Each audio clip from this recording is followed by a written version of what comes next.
Hello everyone. Today in this video we will solve the English section of BTET 4 years, or we can say entrance test for integrated BA BEd or BSc BEd. So the first question is, which is the suffix appropriate for relative? First of all, we will know what is suffix.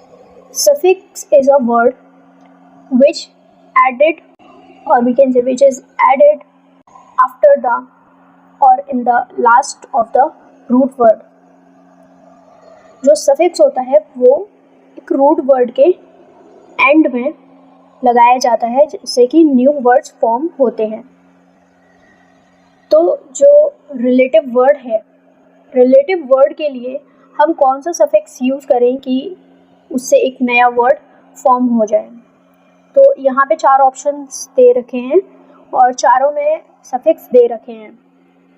तो हम कौन सा suffix use करेंगे जिससे कि एक appropriate suffix relative का बने. तो हमारा ऑप्शन है ITY-ET, NES, TION शन और ANCE. तो रिलेटिविटी यानी कि अगर हम ई को हटा दें, जब हम आई को ऐड करेंगे रिलेटिव में तो ई हटाना पड़ेगा क्योंकि दोनों क्या है, वॉवेल साउंड है. तो रिलेटिविटी हमारा हो जाएगा. तो ITY हमारा करेक्ट आंसर होगा ए. TION भी हो सकता है, रिलेशन, तो ये भी एक सफिक्स लगता है, लेकिन क्या है जो ITY है ना वो पूरा रिलेटिव में आ रहा है, केवल ई हमारा हट रहा है. और जो TION है शन, वो केवल रिलेट अगर वर्ड होता तो उसमें ऐड हो सकता था, तो उसमें शन एक एप्रोप्रिएट सफिक्स होता. नेक्स्ट देखते हैं, which prefix would be attached to counter. Means there are 4 options, means there are 4 prefixes. So which prefix would be attach to counter. Counter में कौन सा प्रीफिक्स सही रहेगा ऐड करना. ENN, UNN, INN और IMM. सो हम प्रीफिक्स मीन्स जो पहले ऐड हो, मतलब कि सफिक्स क्या होता है जो किसी वर्ड में बाद में यूज होता है. सफिक्स क्या होता है जो किसी वर्ड में बाद में यूज होता है. जैसे कोई वर्ड है काउंटर, और अगर इसके लास्ट में हमें कोई और वर्ड ऐड करना है जैसे कि न्यू वर्ड फॉर्म हो, तो वो होगा हमारा सफिक्स. लेकिन जब पहले वर्ड ऐड किए जाते हैं तो वो कहलाते हैं प्रीफिक्स. जैसे कि ENN, तो इसका जो करेक्ट आंसर है वो है ENN काउंटर, क्योंकि अनकाउंटर नहीं होता, ना ही इनकाउंटर होता है, ना ही इमकाउंटर होता है. जो करेक्ट वर्ड होता है वो होता है encounter, means encounter, ENCOUNTER, encounter. तो ENN would be the appropriate prefix for counter. Next is, which prefix is found in transport. तो यहाँ पर हमारे पास वर्ड है ट्रांसपोर्ट.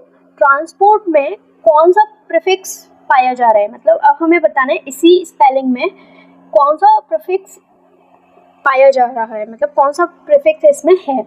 तो अगर हम इस वर्ड को ब्रेक करें तो एक निकल के आएगा हमारा ट्रांस और एक वर्ड निकल के आएगा पोर्ट. पोर्ट क्या है, ये भी एक मतलब रूट वर्ड है और ट्रांस भी है. तो पोर्ट में हमने ट्रांस ऐड किया है. प्रीफिक्स की बात हो रही है तो प्रीफिक्स मतलब जो पहले यूज होता है. अगर सफिक्स की बात होती तो उसमें पोर्ट यूज, तो पोर्ट हो जाता. अब प्रीफिक्स की बात की है तो प्रीफिक्स क्या ऐड हुआ है, ट्रांस. केवल ट्रा तो यूज हुआ नहीं है. अगर खाली ट्रा यूज हुआ होता तो क्या एन स्पोर्ट, केवल इस वर्ड से कोई वर्ड बन रहा है क्या, नहीं बनेगा. ऐसे ही खाली ट्रान यूज हुआ होता तो स्पोर्ट तो बन रहा है, बट इसमें ये जो ट्रांसपोर्ट में जो मीनिंग है वो उसमें स्पोर्ट का कोई मतलब नहीं है, पोर्ट का है और ट्रांस का है. तो ट्रांस और पोर्ट दोनों मिलकर के क्या मीनिंग बना रहे हैं कि कोई सामान है, कुछ है, उसको एक जगह से दूसरे जगह पे पोर्ट करना, कैरी करना, ठीक है, ले जाना. ट्रांस मतलब एक जगह से दूसरी जगह पे, पोर्ट मीन्स कैरी करना. तो नोटा मीन्स कोई भी नहीं है प्रीफिक्स, तो यहाँ पे जो करेक्ट आंसर है वो है trans. Next is which prefix would be attached to agree. Agree में अब कौन सा प्रीफिक्स ऐड होगा? प्रीफिक्स मीन्स जो पहले ऐड हो, तो एग्री का इन एग्री नहीं होता, इन एग्री नहीं होता, नॉन एग्री भी नहीं होता, अन एग्री भी नहीं होता, क्या होता है डिस एग्री। जब हम एग्री का अपोजिट बनाएंगे ना तो उसमें हम डिस प्रीफिक्स का यूज करते हैं, डिस लगा देते हैं एग्री के आगे तो वो अपोजिट हो जाता है, तो dish is the correct answer. Which of the following has and suffix? ये हमारे पास चार ऑप्शंस हैं, डेंट, कूलेंट, वाइब्रेंट, पेंट। तो इसमें हमें बताना है कि सफिक्स यूज हुआ है एंटी एंड सफिक्स कौन से वर्ड में यूज हुआ है। तो डेंट, अगर हम इसमें एंटी हटा दें सफिक्स तो केवल डी से तो कोई मतलब रहा नहीं। वाइब्रेंट, अगर हम इसमें एंटी हटा दें तो वाइब्र भी कुछ नहीं होता। पेंट में अगर एंटी हटा दें पी का भी कोई मतलब नहीं है, तो क्या हो गया कूलेंट। कूल में अगर एंटी हटा दे तो कूल एक हमारा रूट वर्ड है, तो और कूल एंड एंटी एंट लग गया, कूलेंट मीन्स कोई ठंडी करने की चीज या रिलेटेड टू कूल, कूलनेस या cold. The meaning of the phrase a red letter day is, so basically here is asked what is the meaning of a red letter day. It is the phrase, it is the idiom. So what is the correct answer? The options are an unimportant day means कोई भी ऐसा दिन जो महत्वपूर्ण नहीं है, a dangerous day एक खतरनाक दिन, a pleasant and memorable day एक अच्छा और यादगार दिन, या फिर a very bad day। तो the correct answer is a pleasant and memorable day, एक अच्छा और यादगार दिन। Next is the meaning of the phrase four corners of the earth is. तो here is also the idiom phrase. What is the meaning of the four corners of the earth? From the very beginning, from morning till night, from beginning to end, from all parts of the world. So the correct answer is from all parts of the world. The next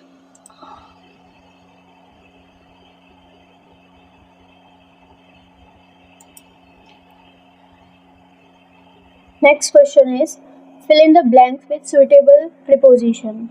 My mother has been teaching in this college the last 15 years.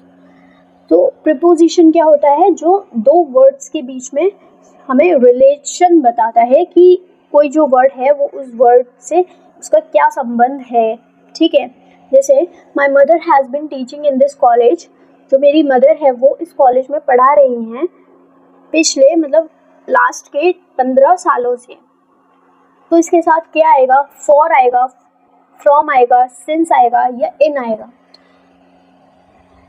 तो यहाँ पे जो हमारा correct answer होगा ना वो according to answer की के अकॉर्डिंग तो फॉर बताया है, बट आई थिंक मेरे अकॉर्डिंग यहाँ पर सिंस होगा, क्योंकि शायद से एक बार मैं इसे आगे कंफर्म कर दूंगी, बट मुझे जो याद आ रहा है उसमें कुछ ऐसा है कि जो सिंस है जब द लास्ट करके आए ना कोई टाइम, जैसे देखिए सिंस और फॉर में क्या डिफरेंस होता है कि जब हमारे पास कोई डेफिनेट टाइम होता है, हमें पता होता है निश्चित समय के बारे में जानकारी दी होती है, तो सिंस आता है। जैसे मंडे या सैटरडे इस तरह से आया हो, या कोई टाइम फिक्स टाइम दे दिया हो 2 o'clock, तो सिंस करके आता है। और जब अनिश्चित टाइम होता है तो फॉर लगता है। तो खाली 15 ईयर्स होता तो फॉर आता, बट यहाँ पे लास्ट आया है द लास्ट 15 ईयर्स, तो शायद से यहाँ पे सिंस आएगा। बट आंसर की के अकॉर्डिंग यहाँ पे फॉर है, इसको मैं कभी आगे कंफर्म कर दूंगी। नेक्स्ट है she has not read anything Monday. अब यहाँ पर क्या है, यहाँ पे भी प्रीपोजिशन पूछा गया है। अब यहाँ पे जो करेक्ट आंसर है वो है सिंस, क्योंकि यहाँ पे डेफिनेट हो गया है मंडे से, है ना, उसने मंडे से कुछ भी पढ़ा नहीं है, तो यहाँ पे ये डेफिनेट हो गया है मंडे आया है। तो यहाँ या मॉर्निंग आया होता, नाइट आया होता, या कोई करेक्ट टाइम दे दिया जाता तो फिर सिंस ही आता। करेक्ट आंसर है हमारा सिंस। नेक्स्ट है fill in the blank with suitable question tag. We can help the needy. हमें नीडी की, ज़रूरतमंदों की हेल्प करनी चाहिए। क्वेश्चन टैग क्या होता है? ये 4 हमारे ऑप्शंस दिए गए हैं, यही क्वेश्चन टैग्स हैं।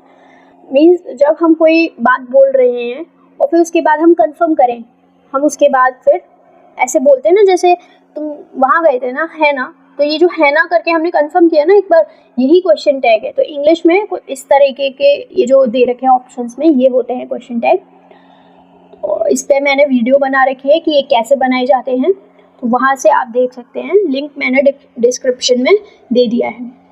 सो we can help the needy. तो इसमें क्या है कि पहले तो हम देखेंगे कि ये पॉजिटिव है, तो जो हमारा क्वेश्चन टैग बनेगा वो हमारा नेगेटिव बनेगा। नेगेटिव बनेगा, हमारी हेल्पिंग वर्ब क्या है? कैन। तो कैन की negative can not, can not का शॉर्ट फॉर्म क्या है? कांट। और सब्जेक्ट क्या है हमारा? वी। तो correct answer is can't we. Should भी हो नहीं सकता क्योंकि ना तो यहाँ पे शुड है, और वैसे भी नेगेटिव बनेगा, और ये पॉजिटिव है, शुड भी। शुडंट भी होता। डू भी, ये भी नहीं होगा क्योंकि ये प्रेजेंट में जा रहा है, और यहाँ पे हमारी जो हेल्पिंग वर्ब है वो एक मॉडल वर्ब है। शैल भी नहीं होगा क्योंकि ये फ्यूचर का है और पॉजिटिव भी है। जब हमारा सेंटेंस पॉजिटिव होता है तो क्वेश्चन टैग कैसा बनता है? नेगेटिव। और नेगेटिव यहाँ पर एक ही है, can't be. Next is fill in the blank with suitable question tag. After the continuous rain yesterday it was cold last night. तो लगातार बारिश के बाद कल, उसके बाद बहुत, मतलब पिछली रात को बहुत ठंड थी। तो it was cold last night, सबसे पहले तो हम देखेंगे कि ये क्या है? पॉजिटिव सेंटेंस है, तो अब क्या होगा? नेगेटिव बनेगा हमारा क्वेश्चन टैग। नेगेटिव बनेगा तो पहले तो हम रिमूव कर देंगे, एलिमिनेट कर देंगे जितने भी हमारे पॉजिटिव में जा रहे होंगे। इज इट पॉजिटिव में जा रहा है, इसको हटा देंगे। वॉज इट पॉजिटिव में जा रहा है, इसे भी हटा देंगे। अब हम पे 2 ऑप्शन बचे, डिडंट इट या वॉजंट इट। ठीक है, तो अब हम देखेंगे कि हमारी हेल्पिंग वर्ब क्या है? वॉज। सब्जेक्ट क्या है? इट। सब्जेक्ट क्या है हमारा? इट। तो वॉज का नेगेटिव कैसे बनेगा? Was not.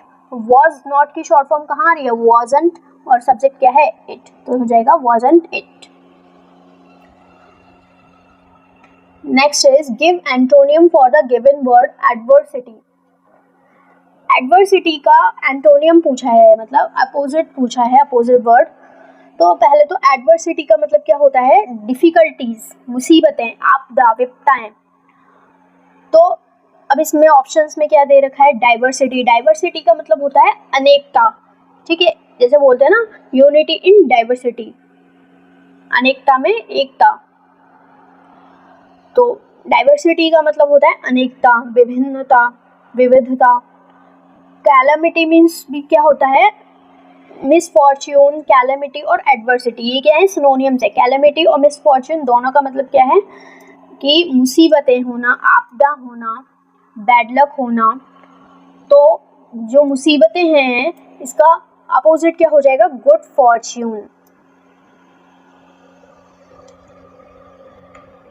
नेक्स्ट है give antonym for the given word transient. Transient. तो ट्रांसिएंट का मतलब क्या होता है? कोई चीज़ है वो बहुत कम समय तक की है, मतलब कोई चीज़ है, जैसे एक तो होता है टिकाऊ, लंबे समय तक चलने वाला, एक होता है कम समय की, जिसकी जो अवधि है वो कम समय की है। तो ऑप्शंस में देखेंगे ट्रांजिशन का क्या मतलब होता है? ट्रांजिशन का मतलब होता है स्टेट, जैसे चेंज होती हैं। जैसे अगर हम वीडियो एडिटिंग करते हैं तो वीडियो एडिटिंग में क्या होता है? हम ट्रांजिशन लगाते हैं, जिससे कि एक स्लाइड से दूसरी स्लाइड पे जब जाते हैं ना, तो उसमें वो चेंज करता है थोड़ा सा, मतलब ट्रांजिशंस होते हैं, अलग अलग इफेक्ट्स होते हैं एक तरीके के। तो ट्रांजिशन का मतलब यही है कि मतलब एक स्टेट एक जगह से दूसरे में चेंज होने की। लॉन्ग लास्टिंग मतलब लंबे समय तक चलने वाली। ट्रांजिटरी भी मतलब क्या है? वही ट्रांजिशन का ही मतलब है, बस क्या है, ये ट्रांजिशन एक नाउन हो गया और ट्रांजिटरी क्या हो गया? एडजेक्टिव हो गया। मतलब दोनों के क्या है? सेम है। टेम्पोरल मीन्स क्या होता है? मतलब रियल और फिजिकल वर्ड से रिलेटेड। तो जब ट्रांजिएंट का मतलब क्या है? कम अवधि तक चलने वाला, तो इसका अपोजिट क्या हो जाएगा? लॉन्ग लास्टिंग, लंबी अवधि तक चलने वाला। नेक्स्ट है choose a correct option to fill in the blank. If you had let me know earlier I dash have been able to come. अगर तुम मुझे पहले बता देते या मुझे जानने देते पहले तो मैं पहले आ सकता था। तो यहाँ पे क्या आएगा, ये कंडीशनल सेंटेंस है। तो कंडीशनल सेंटेंस में जब ये जो हमारी ये वाली क्लॉज होती है ना, इफ वाली क्लॉज, ये अगर हमारी पास्ट इंडेफिनिट में होती है, पास्ट में होती है, तो हमारा जो नेक्स्ट जो सेंटेंस होता है वो किस में जाता है, वो वुड हैव बीन करके सेंटेंस मतलब हमारा आता है, उसमें हमें वुड हैव बीन यूज करना होता है। नेक्स्ट है you look very pale, I think you dash go to the doctor. तुम बहुत ज़्यादा पेल दिख रहे हो। पेल मतलब कि जैसे रंग उड़ा सा होता है, फीका पड़ गया होता है, डल हो गया होता है, तो थोड़ा उस तरह के तुम दिख रहे हो, तो आई थिंक तुम्हें डॉक्टर को विजिट करना चाहिए। तो यहाँ पे कोई पर्सन है, वो क्या कर रहा है, किसी को सजेशन दे रहा है। तो जब सजेशन दे रहा है तो वहाँ पे आएगा you should go to doctor. सलाह दे रहा है तो क्या आएगा, you should go to doctor. Change the following simple sentences to a compound sentences. So, besides being rude, he was also arrogant. Compound sentence क्या होते हैं, जो दो से ज़्यादा क्लॉजेस से मिलकर बने होते हैं, दो या दो से ज़्यादा इंडिपेंडेंट क्लॉज से मिलकर बने होते हैं। तो यहाँ सेंटेंस में क्या दिया गया है, besides being rude. Besides means अतिरिक्त या अलावा, ऐसे बोलते हैं ना कि इसके अलावा ये वह भी करता है, तो बिसाइड्स का मतलब ये है इसके अतिरिक्त। तो बिसाइड्स बीइंग रूड, रूड होने के अतिरिक्त ही वॉज ऑल्सो एरोगेंट, वो एरोगेंट भी है। तो हम इसे जब हम ये अभी कॉमा से अलग मतलब दो क्लॉजेस हैं, अब हमें इनको जोड़ करके एक सेंटेंस बनाना है पूरा, ठीक है। इनको जोड़ करके एक सेंटेंस बनाना है, और ये किससे जोड़ेंगे, कंजंक्शन से जोड़ेंगे, जैसे कि एंड हो गया, और हो गया, बट हो गया। तो यहाँ पे अब हम किससे जोड़ेंगे इसे, besides being rude he was also arrogant, वो रूड होने के अतिरिक्त वो एरोगेंट भी है। तो हम ऑप्शंस देखते हैं, he was being rude, he was also arrogant. क्या दिया हुआ है कि वो रूड है और वो एरोगेंट भी है। अब यहाँ पे कॉमा भी लगा हुआ है, और हम देख रहे हैं, देखो बार बार ही जो प्रोनाउन है उसका रिपीटेशन हो रहा है, तो ये तो होगा नहीं, क्योंकि हमें एक सेंटेंस बनाना है ना, एक ही के बारे में बात हो रही है, तो हम बार बार प्रोनाउन को क्यों रिपीट करेंगे। सेकेंड है he was rude and arrogant, वो रूड है और एरोगेंट है। तो ये भी है, लेकिन इसमें क्या क्या है, इसको बहुत ज़्यादा, जैसे बिसाइड्स बीइंग रूड, ऑल्सो भी हट गया, इसमें से ऑल्सो भी नहीं है, और कंजक्शन यहाँ पे एंड लगाया हुआ है, बट यहाँ पे ऑल्सो लगा हुआ है, तो ऑल्सो के साथ हम याद रखेंगे कि क्या आएगा, बट आएगा। He was not only rude, वो सिर्फ रूड नहीं है, but also arrogant, but arrogant भी है। तो यही हमारा करेक्ट आंसर है। An airplane flies than dash than bird. जो एयरप्लेन है, यहाँ पे स्पेलिंग गलत हो गई है एयरप्लेन की, तो जो एयरप्लेन है वो उड़ता है बर्ड से कैसा, फास्टेस्ट। अब यहाँ पे ये देखना है, देखो कंपेयर किया जा रहा है एरोप्लेन में और बर्ड में, तो कंपेयर किया जा रहा है तो देन आया है, और जब देन आता है तो कंपैरेटिव डिग्री आती है, क्योंकि कंपेयर किया जा रहा है तो कंपैरेटिव डिग्री आती है। फास्टेस्ट क्या है, ये सुपरलेटिव डिग्री है, मोर फास्ट होता नहीं है ना, फास्टर होता है। फास्ट की जब हम कंपैरेटिव डिग्री बनाते हैं तो मोर फास्ट नहीं बनता है, और फास्ट तो एक पॉजिटिव डिग्री है, तो कंपैरेटिव डिग्री कौन सी है, फास्टर। तो an airplane flies faster than bird, correct answer is faster. Next is you should not use mobile dash you are crossing the road. तुम्हें मोबाइल यूज नहीं करना चाहिए जब तुम रोड क्रॉस करो। तो ऐसा कहाँ पे आ रहा है, बट का मतलब होता है पर, तुम्हें मोबाइल यूज नहीं करना चाहिए पर जब तुम रोड क्रॉस करो, या मगर तुम रोड क्रॉस करो, तो यहाँ पे बट का कोई सेंस नहीं बन रहा। As you crossing the road, इसका भी कोई सेंस नहीं। Where you are crossing the road, जहाँ तुम रोड क्रॉस करो। जो सही हमारा अप्रोप्रिएट आंसर है वो है वाइल। जब, वाइल मतलब है जब, you should not use mobile, तुम्हें मोबाइल का यूज नहीं करना चाहिए while you are crossing the road, जब तुम रोड क्रॉस करो। नेक्स्ट है अ person who does not make any mistake is called, वो पर्सन जो कोई मिस्टेक नहीं करता है उसे क्या कहते हैं? फैटलिस्ट, इंटेस्टेट, एग्नोस्टिक और इनफैलिबल। तो जो कोई भी मिस्टेक नहीं करता उसे कहते हैं इनफैलिबल। फैटलिस्ट क्या होता है? फैटलिस्ट वो पर्सन होता है जो इस बात में बिलीव करता है कि जो भी कुछ घटित होता है ना वो पहले से ही तय होता है, और जो हम ह्यूमंस हैं हम उसमें कोई भी बदलाव नहीं कर सकते। जो इस तरह की मतलब इस तरह की बात में विश्वास रखता है वो फैटलिस्ट कहलाता है। इंटेस्टेट क्या होता है? वो पर्सन जो मतलब बिना कुछ बोले बिना कुछ अपनी इच्छा रखे मर जाता है, वो इंटेस्टेट कहलाते हैं। एग्नोस्टिक मीन्स होता है जिसको मतलब जो अभी कंफ्यूज है, मतलब उसको जो श्योर नहीं है गॉड के एक्सिस्टेंस में, वो कहलाता है एग्नोस्टिक।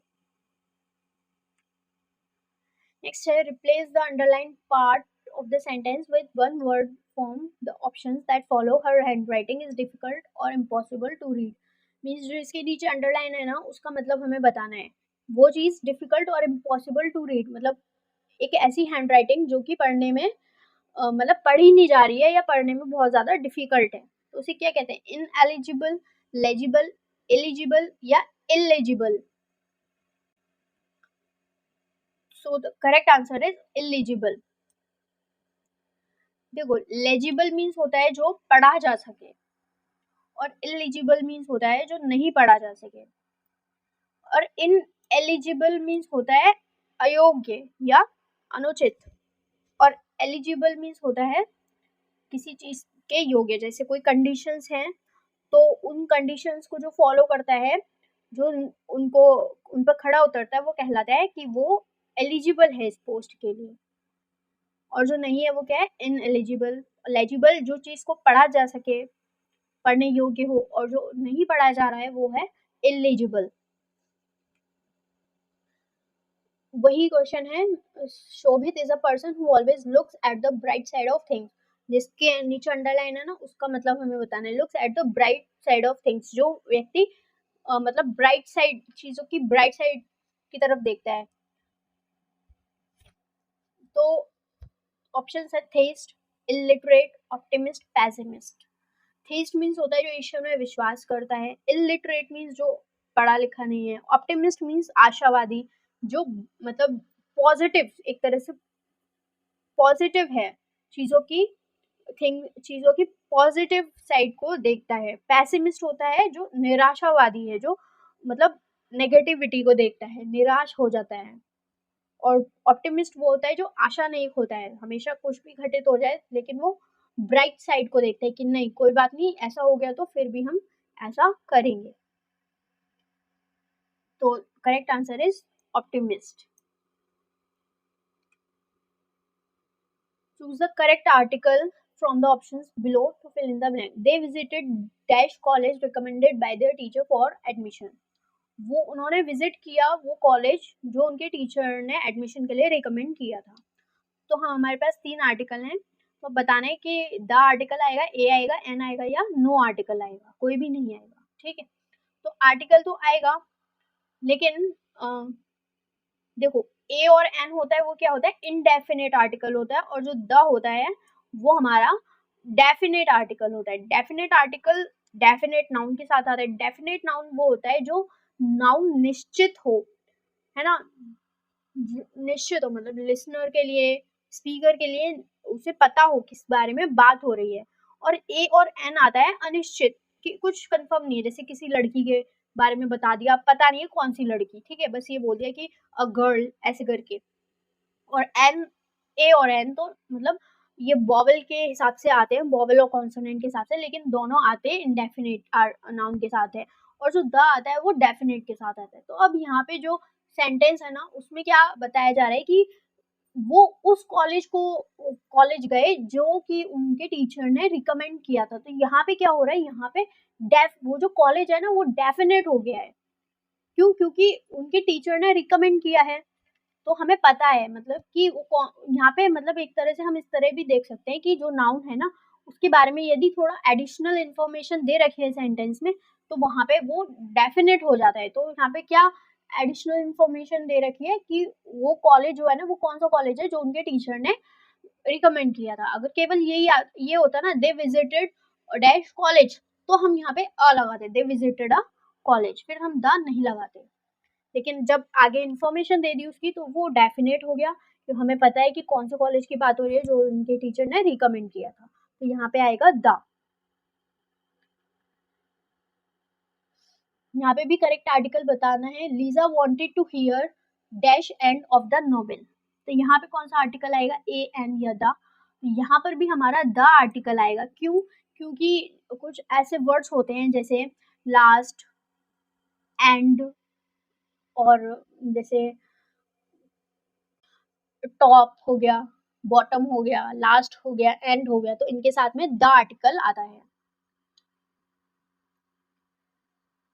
नेक्स्ट है the prices of all these articles dash increase in the last 2 years. मतलब ये सेंटेंस में बताया जा रहा है कि ये जो सारे सामान है ना, आर्टिकल्स हैं, इनकी जो रेट है, जो प्राइस है वो पिछले 2 सालों में बढ़ गई है। तो अब यहाँ पे देखो यहाँ पे क्या है, जो हमारा सब्जेक्ट है ना वो प्लूरल है, the prices of all these articles. मतलब जो आर्टिकल्स हैं वो एक से ज्यादा हैं तो उनकी प्राइसेस भी अलग अलग है। तो सब्जेक्ट क्या है हमारा, बेसिकली द प्राइसेस, यानी कि खाली प्राइस नहीं है, प्राइसेस, एक से ज्यादा की चीजों की कीमतों की बात हो रही है। तो प्राइसेस हमारा प्लूरल है, तो ऑब्वियसली जो हमारी यहाँ पे हेल्पिंग वर्ब आएगी वो भी प्लूरल आएगी। तो हम यहाँ पे क्या कर देंगे, हम सिंगुलर वालियों को तो हटा देंगे। ठीक है, हमने वॉज हटा दिया क्योंकि वॉज सिंगुलर के साथ आता है, हैज भी हटा दिया, अब आर बचा और हैव बचा। तो अब हम देखेंगे कि इंक्रीज्ड आया है, लास्ट 2 ईयर्स की बात हो रही है, मतलब कि पास्ट की बात हो रही है। तो अब आर तो आने से रहा, आर नहीं आएगा। एक बार को आर अगर हम देखें इंक्रीज्ड के साथ तब आ सकता था जब ये पैसिव होता है, ये एक्टिव सेंटेंस है। तो एक्टिव में आर के साथ तो ये वर्ब की थर्ड फॉर्म आती नहीं है, हैव के साथ आती है। यहाँ पे क्या आएगा, हमारा आंसर हैव हो जाएगा। The prices of all these articles have increase in the last 2 years. Next है are you looking forward dash Nitin again. तो यहाँ पे ये लुक, ये जो है ना लुकिंग फॉरवर्ड, यहाँ पे टू और होता है, वैसे टू नहीं है, हाँ टू इनमें ऑप्शंस में दे रखा है, to be meeting, to meet, to, या खाली मीटिंग या टू मीटिंग। तो जो करेक्ट आंसर है वो है टू मीटिंग। अब यहाँ पे टू, हम कंफ्यूज हो सकते हैं कि टू मीट भी तो आ सकता है।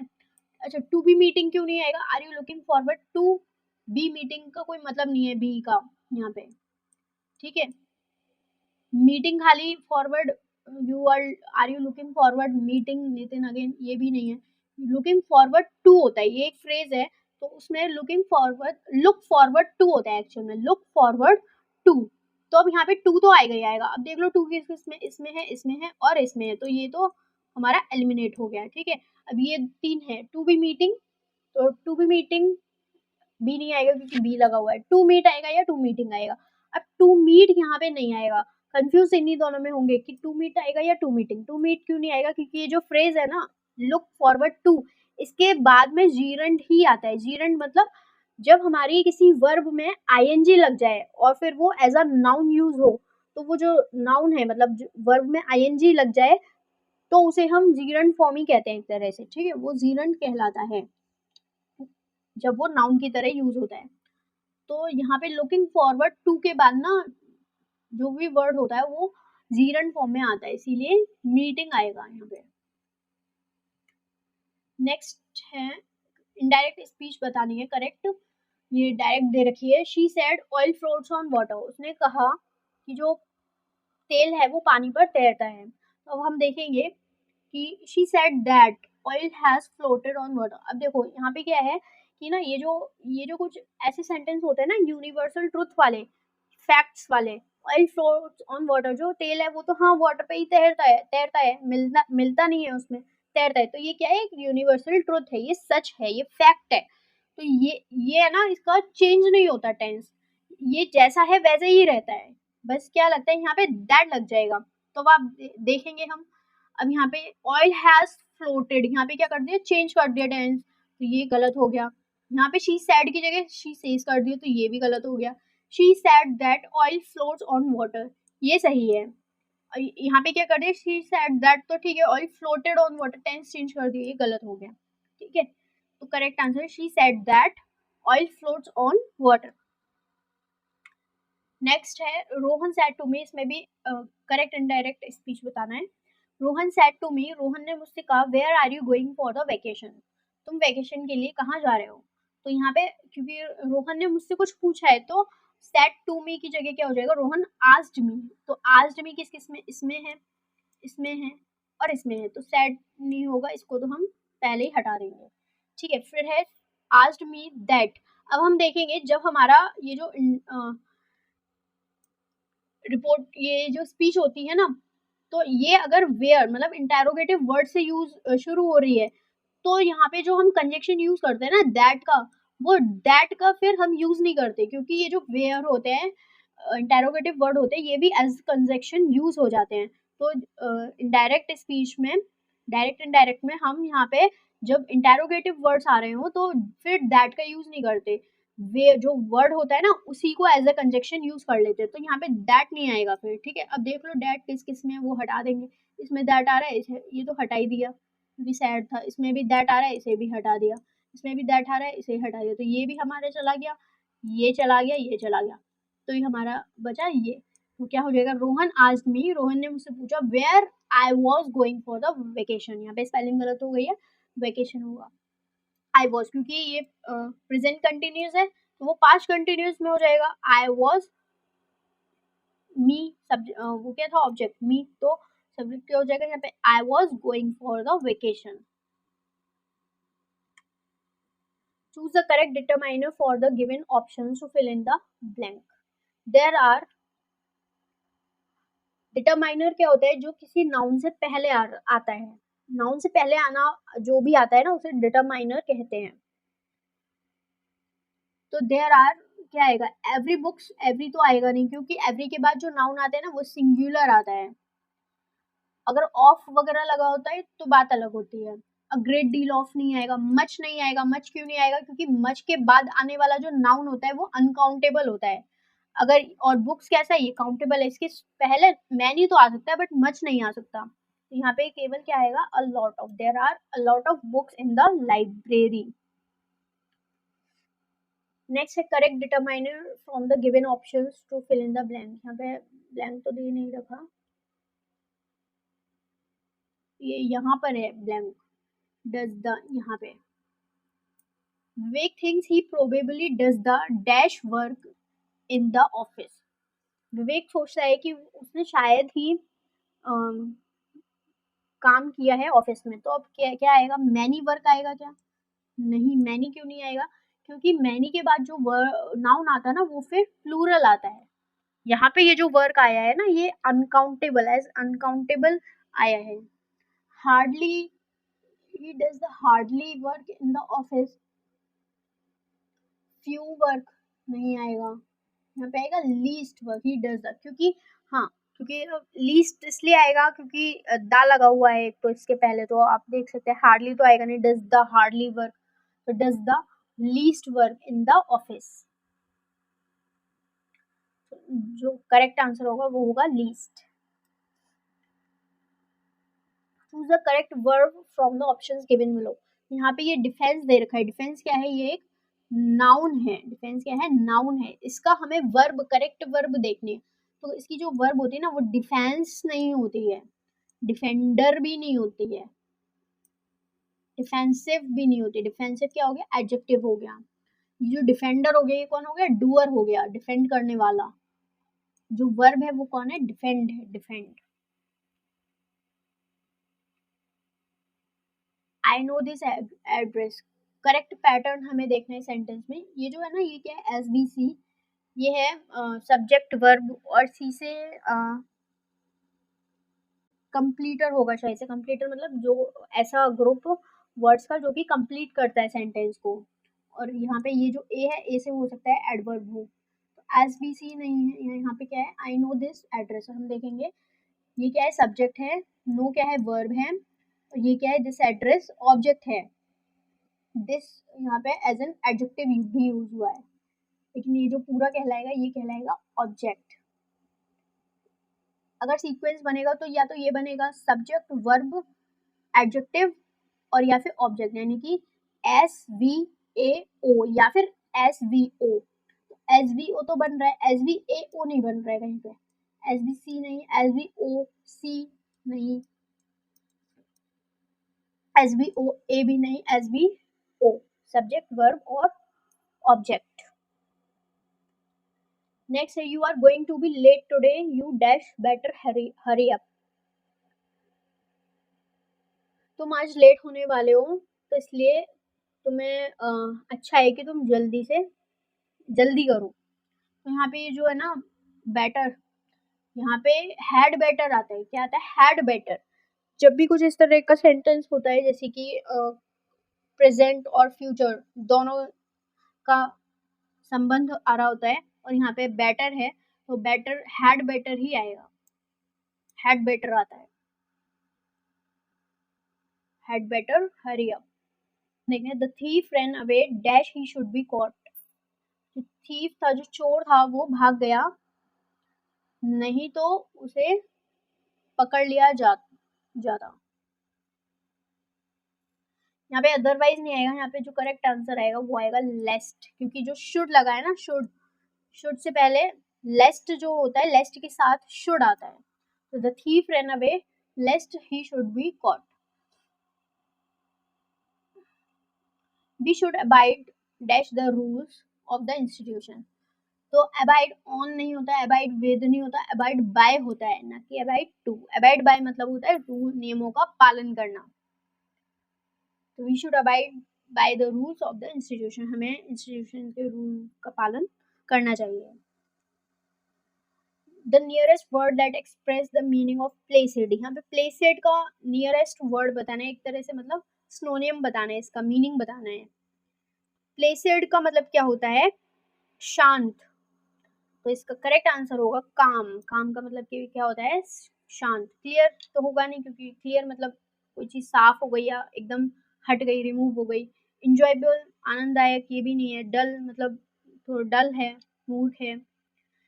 प्लेसेड मतलब है शांत।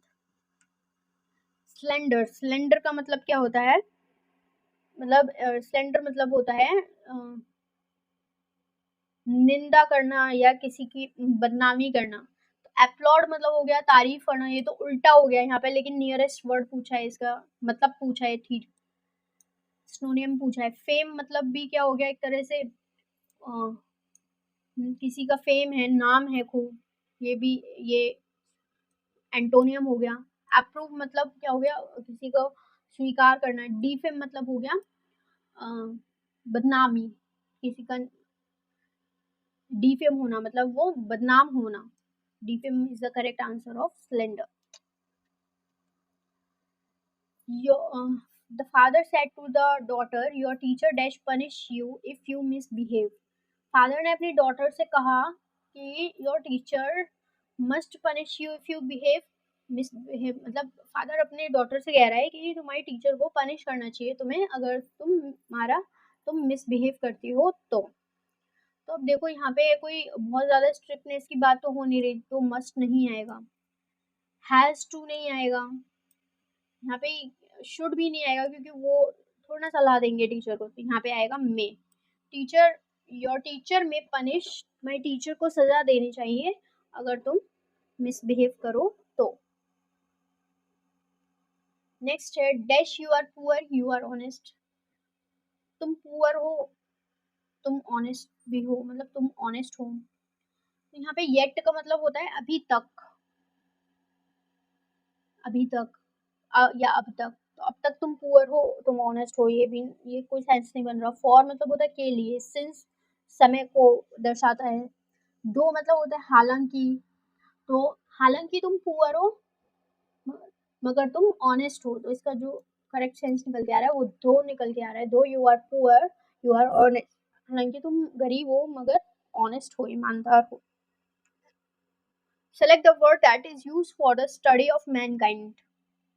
मानव जाति की स्टडी करने को क्या कहते हैं? एंथ्रोपोलॉजी। क्या कहते हैं? एंथ्रोपोलॉजी। फिजिशियोलॉजी किसे कहते हैं? फंक्शनिंग ऑफ ऑर्गेनिज्म, मतलब जीव के शरीर की जो क्रियाएं होती हैं, कैसे कैसे फंक्शन करता है हमारा शरीर, उस फंक्शनिंग की स्टडी को कहते हैं फिजिशियोलॉजी। पैथोलॉजी कहते हैं जैसे कोई हमें बीमारी हो जाती है, उस बीमारी का क्या क्या इफेक्ट पड़ रहा है ना, उसकी क्या नेचर है, क्या कारण है उसके बीमारी के, तो उन सब की स्टडी को कहते हैं पैथोलॉजी। एनाटॉमी एनाटॉमी कहते हैं शरीर की रचना विज्ञान को, कि कोई हमारा बॉडी पार्ट है वो कैसा बना हुआ है, उसमें क्या क्या है, क्या क्या कैसे कैसे काम करता है, मतलब पूरा शरीर की रचना कैसे हुई है, सारे पार्ट्स वगैरह, उसकी जो नॉलेज होती है, उसकी स्टडी होती है, वो एनाटॉमी कहलाती है। तो जो मानव जाति की जो स्टडी है मैनकाइंड की, उसको कहते हैं एंथ्रोपोलॉजी। पैसिव वॉइस में चेंज करना है, my uncle promise me a present. तो यहाँ पे सब्जेक्ट है मी, पहले हम एक्टिव, मतलब जो एक्टिव ऑब्जेक्ट है ना, दो ऑब्जेक्ट, एक तो मी है और एक प्रेजेंट ऑब्जेक्ट है, तो ये हमारा ऑब्जेक्ट है, ये और एक ये है, तो हम जो एक्टिव सब्जेक्ट है ना हमारा, और सॉरी ऑब्जेक्ट, उसको हम सब्जेक्ट बनाएंगे, पर्सन को जो डायरेक्ट ऑब्जेक्ट है, तो मी का हम बनाएंगे आई, तो ये अप्रेजेंट तो हट गया, तो हो गया आई। माय अंकल प्रॉमिस मी, पहले तो इसी का बनाएंगे, तो आई was promised, I was promise किसमें है? आई वॉज प्रोमिस्ड इसमें है और इसमें है, आई हैड बीन तो होगा नहीं, I was promised. Correct answer है वो है B, I was promised a present by my uncle. मुझे जो है वो एक प्रेजेंट प्रॉमिस किया गया मेरे अंकल के द्वारा। हाँ, जो करेक्ट आंसर है वो हमारा B. Next is the hunchback was being laughed at by everyone. Hunchback जो था उस पर हंसा गया सबके द्वारा। हंचबैक मतलब वो पर्सन जिसके जो झुक कर के चलता है, उसकी पीठ थोड़ी सी ऊपर की तरफ आ जाती है ना, इसको बोलते हैं कुबड़ निकल आ रहा है, तो वो जो पर्सन है ना, उसी को कह रहे हैं हंचबैक। तो उसकी ना सब लोगों ने हंसी उड़ाई। तो अब किसने हंसी उड़ाई? एवरीवन, सबने। तो हमारा जो सब्जेक्ट बनेगा वो क्या बनेगा? एवरीवन। तो एवरीवन वाज, क्योंकि एक्टिव पैसिव है,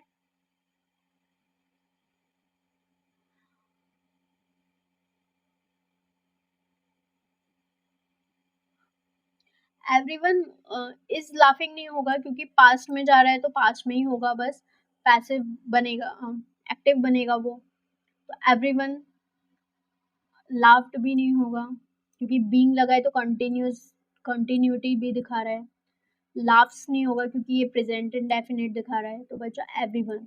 everyone was laughing at the hunchback.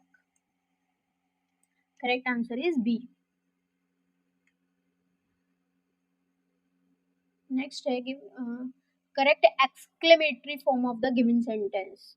Exclamatory form बताना है, it is a horrible night. जो एक्सक्लेमेटरी सेंटेंस होते हैं ना, वो क्या होते हैं? जैसे कि आश्चर्यजनक बात बता रहे हैं सेंटेंस में, या फिर कोई बहुत ही वंडरफुल चीज बता रहे हैं। तो नॉट अ तो मतलब हो गया none of these. What a horrible night it is, what night is horrible, ये तो इसका तो पूरा जो स्ट्रक्चर है सेंटेंस का वही बिगड़ा हुआ है। What night is horrible, it is indeed a night of horrors, ये भी नहीं है। जो होता है एक्सक्लेमेटरी वाला, उसमें क्या होता है? इट इज, ये चीज लास्ट में आएगी, और क्या क्या करते हैं? What a horrible night, what a horrible night, और जो इट इज, ये जो पार्ट है ना, इसको लास्ट में कर देते हैं कि कितनी हॉरिबल नाइट है ये। What a horrible night it is. जो करेक्ट आंसर है वो है हमारा ए। जो अलग अलग स्टूडेंट्स है ना, उनके क्वेश्चन पेपर्स के जो सीक्वेंस है क्वेश्चंस का, वो अलग अलग भी हो सकता है, ऑप्शंस का भी सीक्वेंस अलग अलग हो सकता है। तो ये तो मैंने खुद टाइप किया है, इस वजह से ये इसका तो सीक्वेंस बहुत ही अलग है पेपर्स से। नेक्स्ट देखते हैं, fill in the blank with correct option. No sooner did he go in dash she came out. तो हमें यहाँ पे एक चीज याद रखनी है कि ये जो नो सूनर होता है, नो सूनर के बाद जो नेक्स्ट क्लॉज है उसमें देन आता है, THAN देन आता है, THEN नहीं आता है, क्या आता है, THAN वाला देन आता है। तो no sooner did he go in then she came out.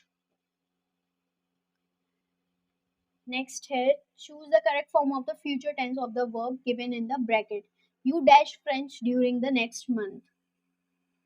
तुम अगले महीने के दौरान फ्रेंच सीख रहे होंगे। तो वो क्या बोल रहे हैं कि तुम ना अगले महीने के दौरान फ्रेंच सीख रहे होंगे। तो यहाँ पे फ्यूचर कंटिन्यूअस की बात हो रही है। तो लर्न का फ्यूचर कंटिन्यूअस क्या बनेगा? लर्न का फ्यूचर कंटिन्यूअस आर लर्निंग तो नहीं बनेगा क्योंकि प्रेजेंट कंटिन्यूअस है। विल लर्निंग नहीं बनेगा क्योंकि विल के साथ डायरेक्ट लर्निंग नहीं आता, क्या आता है, वर्ब की फर्स्ट फॉर्म आती है। शैल लर्निंग भी नहीं होगा, होगा will be learning. Future continuous बनाते हैं तो विल या शैल, फिर बी आता है, फिर वर्ब में आईएनजी लगाते हैं। तो यू के साथ तो विल आता है तो विल बी लर्निंग।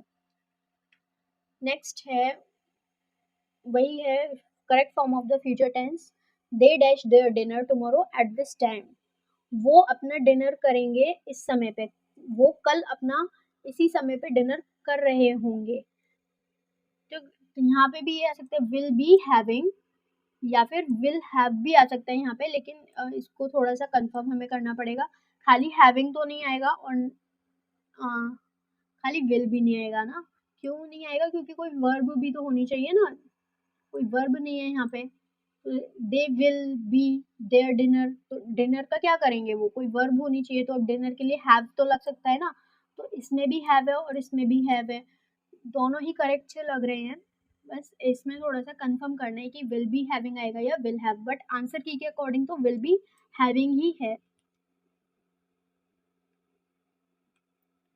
नेक्स्ट अब ये पैसेज है और पैसेज से रिलेटेड क्वेश्चंस हैं। मैं पहले आपको क्वेश्चंस दिखा देती हूँ। देखो पैसेज को बेसिकली मैं दो तरीके से करती हूँ।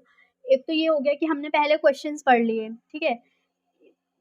मेरे मतलब तरीके से तो क्या होता है, जैसे कि अगर मुझे लगता है कि हाँ भाई इजी पैराग्राफ है, क्वेश्चंस इजी पूछे गए, तो मैं पहले क्वेश्चंस पढ़ लेती हूँ, ठीक है। और फिर उसके बाद हमें पता चल जाता है ना कुछ कुछ वर्ड्स, हम जैसे अब इसमें पूछा what does the word yell mean, तो अब हमें पता है कि येल वर्ड पूछा गया है। तो अब हम एक बार क्या करेंगे, या तो हमें येल का मतलब सीधे सीधे पता हो कि येल का मतलब क्या है, नहीं पता तो हम पैसेज पे आ जाएंगे और येल देखेंगे।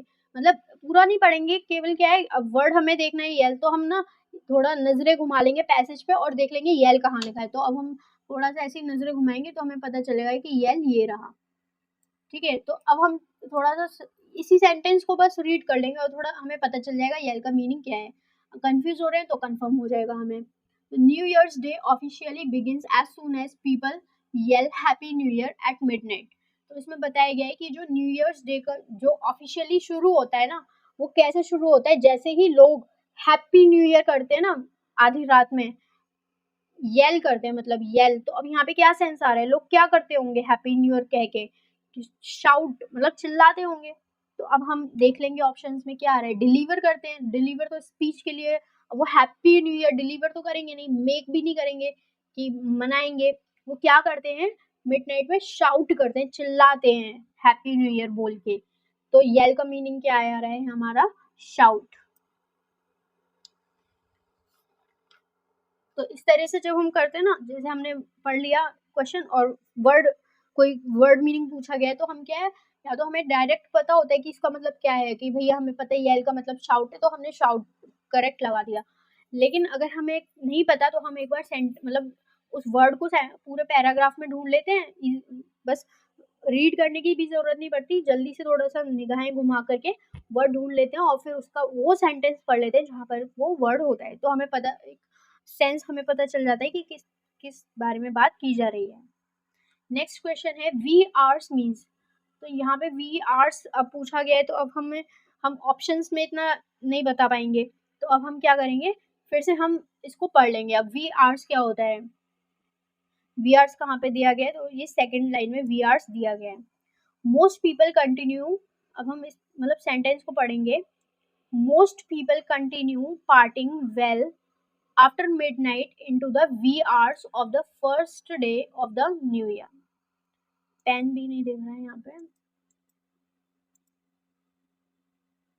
पूछा है कि most people continue partying well after midnight into the wee hours of the first day of the new year, कि जो बहुत सारे लोग हैं ना वो पार्टी करते रहते हैं आधी रात से, आधी रात के बाद भी इनटू द वी आवर्स, मतलब कुछ वी आवर्स, अब हमें पता नहीं है क्या है वी आवर्स तक ऑफ द फर्स्ट डे, मतलब न्यू ईयर के पहले दिन के वी आवर्स। अब यहाँ पे कुछ ऐसी बात हो रही है ना कि न्यू ईयर अब सुबह है, रात में हम 12 बजते ही वैसे तो लग गया न्यू ईयर, लेकिन सुबह की बात हो रही है, पहला दिन अब जो जो चालू होगा, यानी कि सुबह की बात हो रही है, आफ्टर मिडनाइट से सुबह तक की बात हो रही है। अब हम उसमें आ जाएंगे, वी आवर्स मतलब hours from midnight till early morning, आधी रात से सुबह तक, जल्दी सुबह तक, या आवर्स ऑफ लेट नाइट, देर रात के जो घंटे होते हैं वो, या आवर्स ऑफ अर्ली मॉर्निंग, सुबह की जल्दी सुबह की कुछ घंटे जो होते हैं, या आवर्स ऑफ मिडनाइट या आधी रात के घंटे। तो यहाँ वहाँ पे क्या बात हो रही थी, मिडनाइट से लेकर के सुबह जल्दी मॉर्निंग तक की बात हो रही थी, hours from midnight till early morning, यानी कि फर्स्ट डे तक की बात हो रही थी ना, तो यानी कि मिडनाइट से लेकर के first day of new year तक, यानी कि till early morning. Wee hours का मतलब क्या है, hours from midnight till early morning. Next question क्या पूछा है, resolution means in this paragraph. Resolution means क्या बताया पैराग्राफ में, तो अब हम चलते हैं वापस पैराग्राफ में, रिजोल्यूशन कहाँ दिया गया, समटाइम्स मिडनाइट रिजोल्यूशन हम ढूंढ लेते हैं जल्दी से।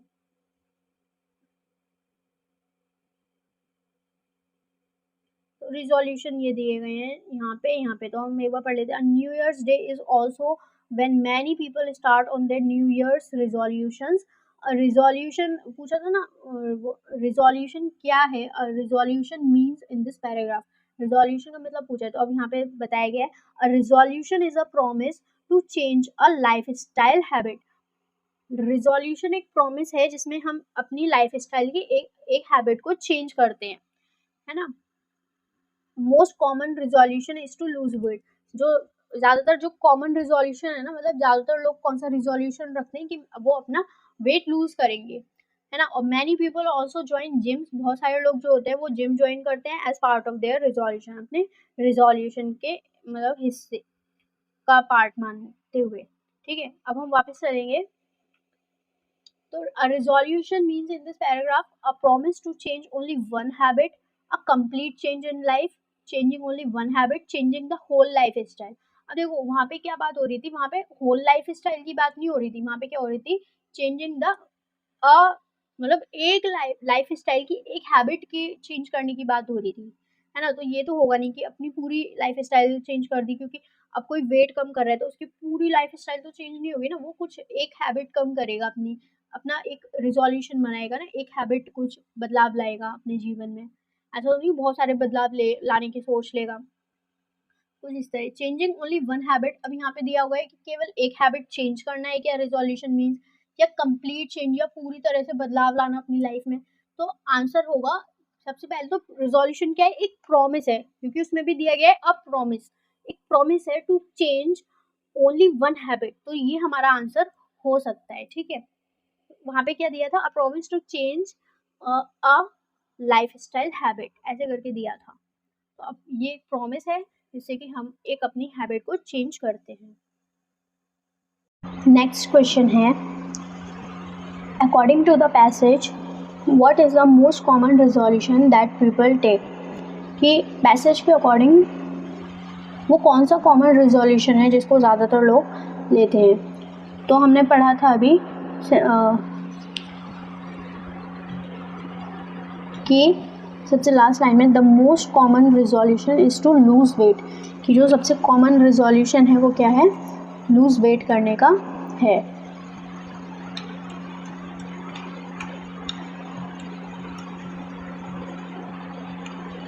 तो कॉमन रिजोल्यूशन क्या है, लूज़ वेट। नेक्स्ट पूछा है, in which of the following cities of USA one of the most famous new year's celebration takes place, कि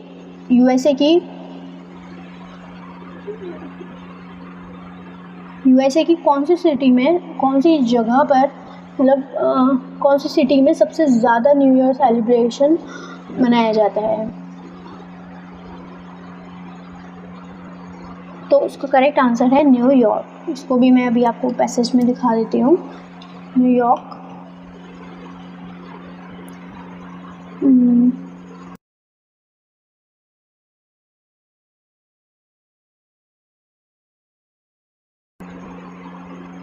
ये वाला दे रखा है, New York city. One of the most famous New Year celebration take place in New York City, और वो भी New York city में भी कहाँ पे, टाइम स्क्वायर पर। सो इस तरीके से हम पैसेज को कर सकते हैं, बल्कि पैसेज जो है हम उसको पहले रीड भी कर सकते हैं, लेकिन जो पहले हम अगर क्वेश्चंस को रीड कर लेते हैं तो ज़्यादा हमें सही रहता है, क्योंकि फिर जब हम पैसेज रीड करते हैं ना तो हमारे माइंड में ब्लिंक करता रहता है कि हाँ ये क्वेश्चन पूछा था, तो हम जो फालतू की लाइन होते हैं ना उन्हें स्किप कर सकते हैं या जल्दी जल्दी पढ़ करके आगे बढ़ सकते हैं, और जैसे ही हमें रिलेटेड टू क्वेश्चन कुछ भी वर्ड हमें मिलता है तो हम वहाँ पर थोड़ा सा फोकस करके अपना आंसर फाइंड कर सकते हैं। तो ये मैंने इंटीग्रेटेड बीए, बीएड और बीएससी बीएड का जो एंट्रेंस एग्ज़ाम हुआ था राजस्थान का, उसका क्वेश्चन, उसका इंग्लिश सेक्शन सॉल्व किया, और आगे मैं 2 ईयर का भी लेके आऊँगी। सो तब तक के लिए थैंक यू।